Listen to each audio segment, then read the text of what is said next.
సికింద్రాబాద్లో ముత్యాలమ్మ ఆలయంపై దుండగులు దాడి అనంతరం తెలంగాణ రాష్ట్రంలో ఒక మహిళా అఘోరి హల్చల్ చేసిన విషయం తెలిసిందే.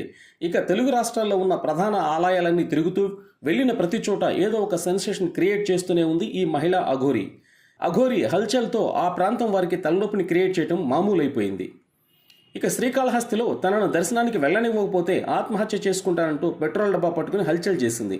ఇక అక్కడ ఆలయ సిబ్బంది మహిళా అఘోరికి నచ్చజెప్పి బట్టలు వేసుకుని దర్శనం చేసుకోవాలని చెప్పడంతో అక్కడ గొడవ సద్దుమణిగింది. ఇక ఆ తర్వాత వేములవాడలో కత్తి తీసుకుని పలువురిని భయపెట్టింది. పోలీసులు రంగప్రవేశం చేసి మళ్ళీ అఘోరికి నచ్చజెప్పి పంపించారు.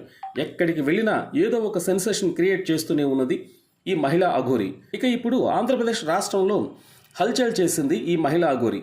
తాజాగా నెల్లూరు జిల్లాలోని జాతీయ రహదారిపై లారీ డ్రైవర్లపై విరుచుకుపడిన ఈ అఘోరి చిల్లకూరు మండలంలోని టోల్ ప్లాజా వద్ద ఎద్దుల లోటుతో వెళ్తున్న 3 లారీలను అడ్డగించింది. ఆయుధం పట్టుకుని రచ్చ చేస్తూ వాహనాలను ఆపి హల్చల్ చేసింది. అఘోరి 3 వాహనాల్లో ఎద్దులను తీసుకెళ్తున్న క్రమంలో సరైన పత్రాలు చూపించి వాహనాలను తీసుకువెళ్లాలని అఘోరి వారిపై మండిపడింది.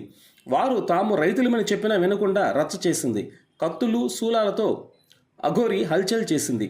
చెన్నై నుండి విజయవాడ వెళ్తూ మార్గం మధ్యలో అఘోరి ఆయుధం పట్టుకుని లారీ డ్రైవర్లపై విరుచుకుపడటంతో సమాచారం అందుకున్న పోలీసులు అక్కడికి చేరుకుని అఘోరికి నచ్చజెప్పే ప్రయత్నం చేశారు. ఎంతకీ అఘోరి వారు చెప్పింది వినకపోవడంతో స్థానిక హిజ్రాలను అఘోరితో మాట్లాడాలని చెప్పారు. దీంతో వారు అఘోరితో మాట్లాడి అక్కడి నుంచి పంపించడంతో అందరూ ఒక్కసారిగా ఊపిరి తీసుకున్నారు.